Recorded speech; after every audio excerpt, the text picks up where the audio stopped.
Sunod na ako doon.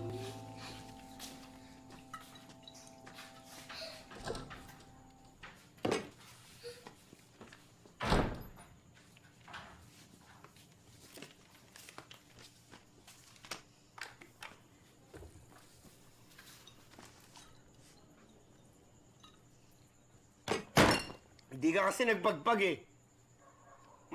Tsaka nalulungkot din naman po sa pagkawala ni Marcelo.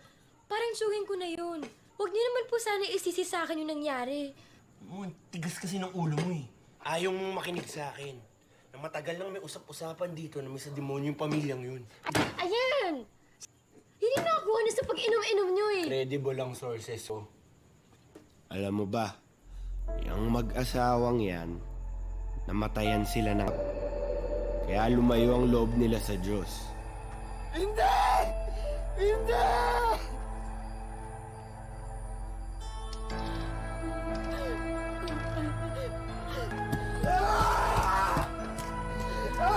Mal!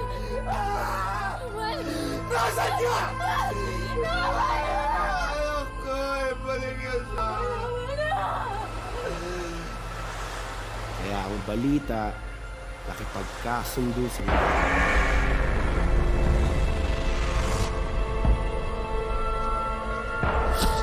Ang sabi, kinailangan nilang pumatay ng muling pagkabuhay ng anak nila.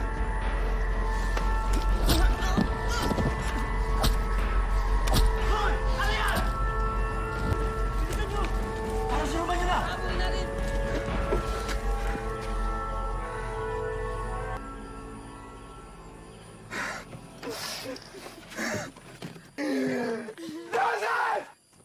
Ano ba gusto mo gawin ko? Ha? Man! Siyam na buhay para sa anak ko! Ano ba? Ibalik mo ang anak ko! Ibalik mo ang anak ko!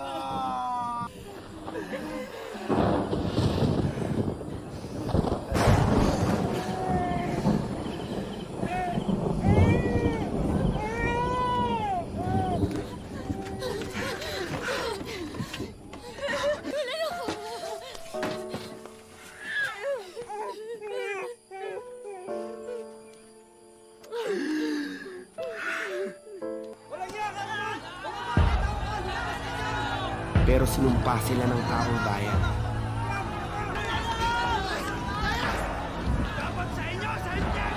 Sinunog ang bahay nila. At napuruhan si Roman. Mula noon, tinawag silang pamilya ng demonyo. Alam mo, John, sa lahat ng pwede maging kwento ng mag-asawa,